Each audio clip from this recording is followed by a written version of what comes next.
कमल का बटन दबाइए।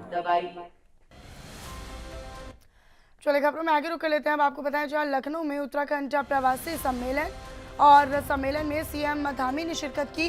उन्होंने इस दौरान कहा कि मोदी जी तीसरी बार प्रधानमंत्री बनेंगे। देश में तेजी के साथ विकास कार्य हुए हैं।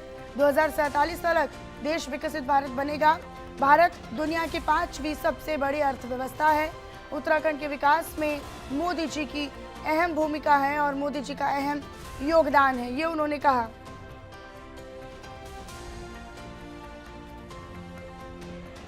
राजनाथ सिंह जी का एक गहरा रिश्ता है, जहां उनका रोटी बेटी का संबंध है।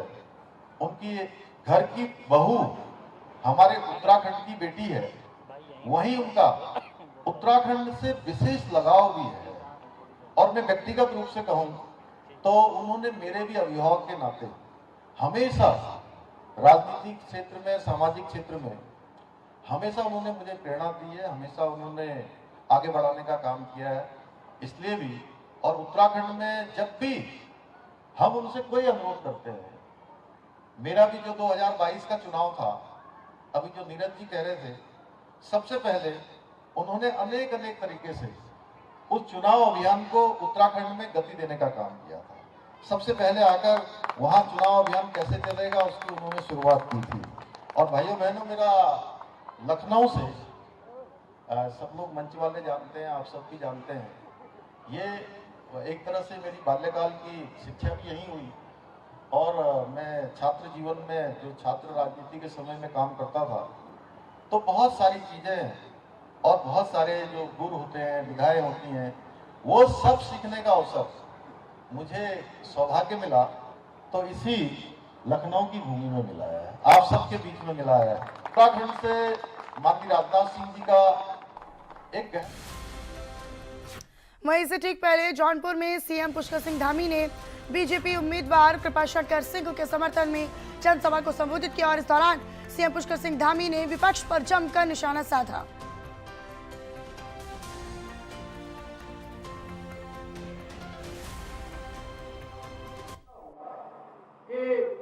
आने वाले समय में कृपाशंकर जी आप सब लोगों के एक अच्छे पैरोकार साबित होंगे।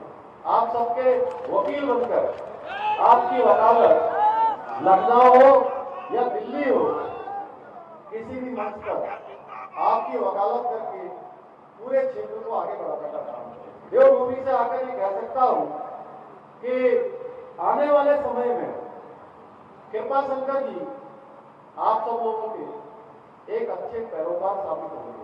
आप सबके वकील बनकर आपकी वकालत लखनऊ हो या दिल्ली हो, किसी भी मंच पर आपकी वकालत करके पूरे क्षेत्र को आगे बढ़ाने का काम। चलिए आगे बढ़ लेते हैं खबरों में। अब आपको बताएं जो